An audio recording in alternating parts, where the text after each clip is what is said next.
आप सभी शिक्षक साथियों को मेरा नमस्कार। साथियों, आइए देखते हैं शिक्षा विभाग से जुड़ी कुछ महत्वपूर्ण अपडेट। तो पहले अपडेट है कि तबादले की प्रक्रिया शीघ्र शुरू करने की मांग।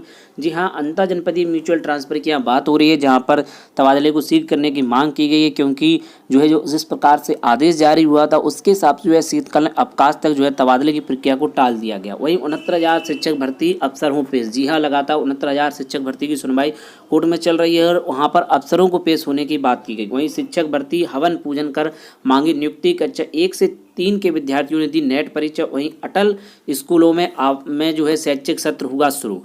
तो चलिए देखते हैं सभी खबरें विस्तार से। शिक्षकों ने 30 तक परस्पर तबादला प्रक्रिया पूरी करने की मांग की। उत्तर प्रदेश बीटीसी शिक्षक संघ ने शिक्षकों के लिए पुरानी पेंशन बहाल करने व बेसिक विद्यालयों जिले के अंदर परस्पर तबादला प्रक्रिया 30 सितंबर तक पूरी करने का मुद्दा उठाया। संघ ने कहा है कि इन पर जल्द सकारात्मक कार्रवाई नहीं हुई तो वे आंदोलन के लिए बाध्य होगा। संघ के प्रांतीय सफा स्थित कार्यालय में जो है प्रदेश अध्यक्ष अनिल कुमार यादव की अध्यक्षता में सोमवार को बैठक हुई। इसमें अनिल यादव ने कहा कि परिषदीय विद्यालयों में शिक्षकों का जिले के अंदर परस्पर तबादला प्रक्रिया विभाग जानबूझकर लटका रहा है। शिक्षकों की पदोन्नति कई साल से बाधित है, इसे जल्द पूरा कराया जाए। वहीं प्रदेश महामंत्री संदीप दत्त ने शिक्षकों के लिए पुरानी पेंशन बहाली और 20 लाख का सामूहिक बीमा निःशुल्क सरकार की ओर से कराने की मांग उठाई। साथ ही परिषदीय विद्यालयों में समय रोजाना 5 घंटे करने की मांग उठी। वहीं इस संबंध में लगातार जो है शिक्षक साथी भी जो है मंत्री विधायकों से मिल रहे हैं। बेसिक विद्यालय जिले के अंदर परस्पर तबादले के शिक्षकों ने बेसिक शिक्षा राज्य मंत्री श्री संदीप सिंह जी से अलीगढ़ स्थित उनके आवास पर मुलाकात की। शिक्षकों ने मंत्री से पारस्परिक तबादला प्रक्रिया पूरा करने की मांग की। मंत्री जी ने शिक्षकों को सकारात्मक कार्रवाई का आश्वासन दिया। प्रतिनिधि मंडल में जो है हाथरस, अलीगढ़, एटा के शिक्षक संजीव, राघव, हिमांशु अग्रवाल, दिलीप कुमार, अमरीश व बिमलेश आदि शामिल रहे। तो लगातार शिक्षकों की मांग है कि जो है प्रक्रिया 30 सितंबर तक पूरी की जाए और जानबूझकर इसको न लटकाया जाए। वहीं एक अन्य मामले में 69,000 शिक्षक भर्ती एक अंक विवाद मामले में अफसर पेश। राज्य सरकार को अवमानना मामले में कार्रवाई का ब्यौरा पेश करने का दिया मौका। अगली सुनवाई 25 सितंबर को। 69,000 शिक्षक भर्ती में एक अंक विवाद मामले में दाखिल अवमानना याचिका पर हाईकोर्ट ने राज्य सरकार को रिट कोर्ट के आदेश के अनुपालन ब्यौरा पेश करने के लिए 10 दिन का समय दिया। न्यायमूर्ति राजेश सिंह चौहान की एकल पीठ ने आदेश अभ्यर्थी सुरंगमा शुक्ला की अवमानना याचिका पर दिया। गौरतलब है कि इलाहाबाद हाईकोर्ट की लखनऊ पीठ ने बेसिक शिक्षा के प्रमुख सचिव दीपक कुमार अन्य पक्षकारों से रिट कोर्ट के 20 दिसंबर 2021 के फैसले के तहत प्रस्ताव कार्रवाई का ब्यौरा मांगा था, जिसे सरकार की ओर से पेश नहीं किया गया। सरकारी वकील ने इसके लिए और समय का आग्रह किया, जिसे कोर्ट ने मंजूर कर लिया। हालांकि कोर्ट ने ताकीद किया था कि पहले के आदेश का पालन का हलफनामा 11 सितंबर दाखिल न होने पर पक्षकार 2 अफसरों सचिव बेसिक शिक्षा प्रताप सिंह बघेल और परीक्षा नियामक प्राधिकरण के सचिव अनिल भूषण चतुर्वेदी कोर्ट में पेश होंगे। आदेश पालन हल्फनामा सोमवार को दाखिल न होने पर दोनों अफसर कोर्ट में पेश हुए। कोर्ट ने उन्हें अगली सुनवाई पर 25 सितंबर को फिर पेश होने का आदेश दिया है। तो यहाँ पर 25 सितंबर को फिर से पेश होने का आदेश दिया है। याचिका का कहना था कि 20 सितंबर 2021 को शैक्षिक परिभाषा वाले प्रश्न पर रिट कोर्ट ने न्यायालय की शरण में आए अभ्यर्थियों को एक अतिरिक्त अंक प्रदान करते हुए मेरिट के अनुसार नियुक्ति का आदेश दिया था, लेकिन अभी तक आदेश का अनुपालन नहीं हुआ। जबकि इस फैसले के खिलाफ राज्य सरकार की विशेष अनुमति याचिका खारिज होने के बाद रिट कोर्ट का निर्णय पुष्ट हो गया है। इससे करीब 1000 अभ्यर्थियों भविष्य अधेर में इसे रिट कोर्ट के आदेश का अवमानना करते हुए अवमानना याचिका दाखिल की गई। वकीलों हड़ताल की वजह से याचिका स्वयं पेश हुई और कोर्ट में अपना पक्ष रखा।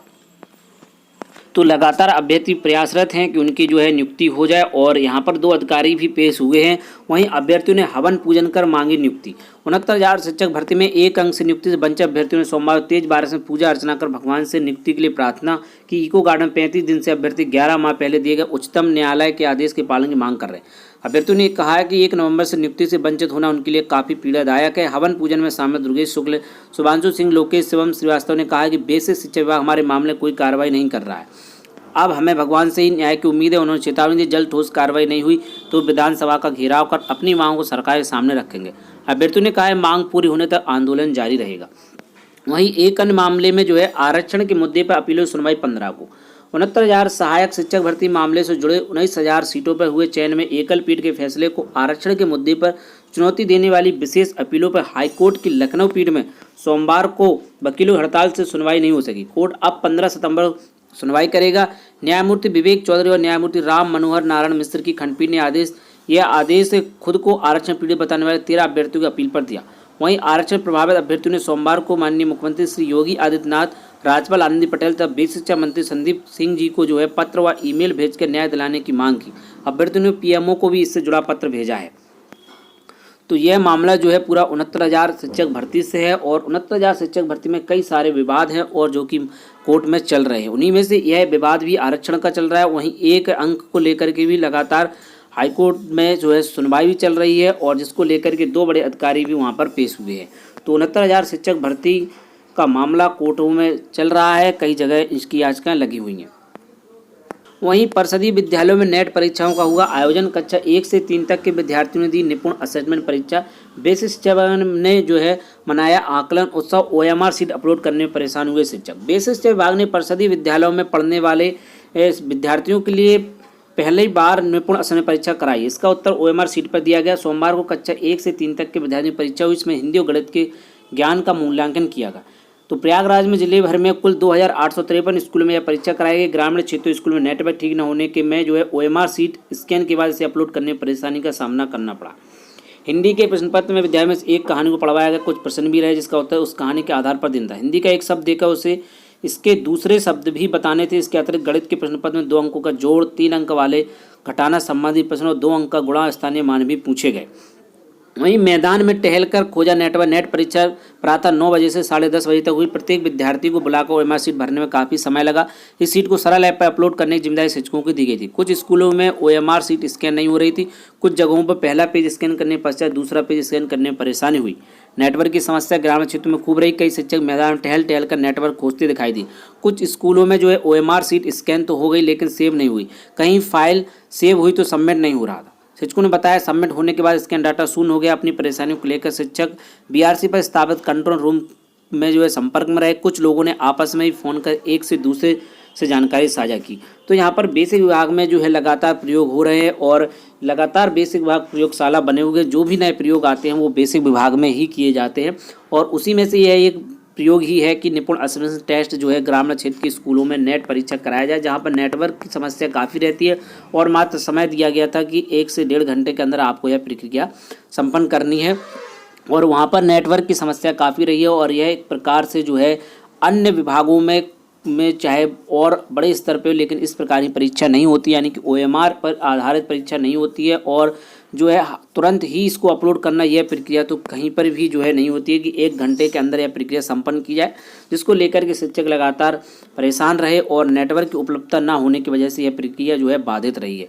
तो उम्मीद है कि विभाग इसमें कुछ बदलाव करेगा और जो तुरंत ही अपलोड करने की बात की गई उसको समय को हटा करके जो है कभी भी अपलोड करने का जो है चांस देगा, क्योंकि 1 घंटे के अंदर प्रक्रिया करना संपन्न नहीं हो पाती है क्योंकि वो नेटवर्क की समस्या की वजह से यह प्रक्रिया बाधित रहती है। तो उम्मीद है कि इसमें कुछ बदलाव आगे चलकर देखने को मिल सकता है। वहीं अटल स्कूलों में शैक्षिक सत्र शुरू, बच्चों का हुआ स्वागत। प्रदेश के सभी अटल आवासीय विद्यालयों में सोमवार से शैक्षिक सत्र शुरू हो गया है। प्रदेश की 16 मंडलों में इन विद्यालयों में शुरुआत की गई। बरेली और मुरादाबाद मंडल आवासीय स्कूलों का निर्माण पूरा न होने चलते वहां के बच्चों को फिलहाल क्रमशः लखनऊ, बुलंदशहर में पढ़ाया जाएगा। सभी में बच्चे एक दिन पहले ही पहुंच गए थे। माननीय मुख्यमंत्री योगी आदित्यनाथ जी ने अटल आवासीय विद्यालयों में 11 से शैक्षिक सत्र शुरू करने के निर्देश दिए थे। स्कूल पहुंचने पर पहले दिन बच्चों का स्वागत किया गया। लखनऊ के मोहन लालगंज स्थित अटल आवासीय विद्यालय नोडल अधिकारी BOCW बोर्ड की सचिव निशा अनंत पहुंची। मोहन लालगंज में बच्चों का स्वागत करती BOCW बोर्ड की सचिव निशा अनंत। तो अटल आवासीय विद्यालयों में जो है शैक्षिक सत्र को जो है शुरू कर दिया गया है। वहीं एक अन्य मामले में उच्च न्यायालय ने आदेश दिया है कि महिला BEd प्रशिक्षुओं को मिलेगा मातृत्व और बाल देखभाल अवकाश। तो राज्य विश्वविद्यालय ने जारी किए नियम। राज्य विश्वविद्यालय ने जारी किया पत्र। महिला BEd प्रशिक्षुओं को मातृत्व और बाल देखभाल अवकाश अध्ययन के द्वारा मिल सकेगा। अवकाश पूरा होने के बाद उनकी परीक्षा कराई जाएगी। उच्च न्यायालय के आदेश के बाद राज्य विश्वविद्यालय ने सभी कॉलेजों को नियम जारी कर दिए। उच्च न्यायालय में चल रहे मंजू यादव की याचिका पर सुनवाई के दौरान न्यायालय ने प्रोफेसर राजेंद्र सिंह रज्जू भैया विश्वविद्यालय को मातृत्व और बाल देखभाल अवकाश प्राप्त करने वाले प्रशिक्षुओं को BEd पाठ्यक्रम पूर्ण किए जाने की अवधि के अतिरिक्त NCT में दी गई व्यवस्था के अनुरूप छूट दिए जाने का आदेश दिया है। कुल सचिव संजय कुमार ने कॉलेजों को जारी किए गए पत्र में बताया कि BEd कार्यक्रम 2 शैक्षणिक वर्ष की अवधि का ही होगा। प्रवेश तिथि से अधिकतम 3 वर्षों में पूरा किया जा सकता है। ऐसे मामले जहां 3 वर्ष में 4 सेमेस्टर में 3 सेमेस्टर पास कर लिए, ऐसे अभ्यर्थियों को कुलपति चौथे सेमेस्टर बैक पेपर और नियमित परीक्षा में केवल एक और अवसर की सिफारिश कर सकते। इसके अलावा विश्वविद्यालय अनुदान आयोग और प्रदेश सरकार के दिशा निर्देश अनुसार महिला BEd प्रशिक्षुओं को मातृत्व और बाल देखभाल अवकाश भी प्रदान किया जाएगा। तो इस संबंध में आदेश जारी कर दिया गया है और उच्च न्यायालय के आदेश के बाद राजस्थान विश्वविद्यालय ने भी जारी की है इस संबंध में नियम। तो साथियों आज की प्रमुख अपडेट में बस इतना ही। ऐसे इंपोर्टेंट अपडेट के लिए आप हमारे चैनल शिक्षा विभाग को सब्सक्राइब कर लें। वीडियो अगर आपको पसंद आए तो वीडियो को लाइक करें और शेयर करना ना भूलें। साथियों मिलते हैं किसी नेक्स्ट वीडियो में नए अपडेट के साथ, नई जानकारियों के साथ। जय हिंद।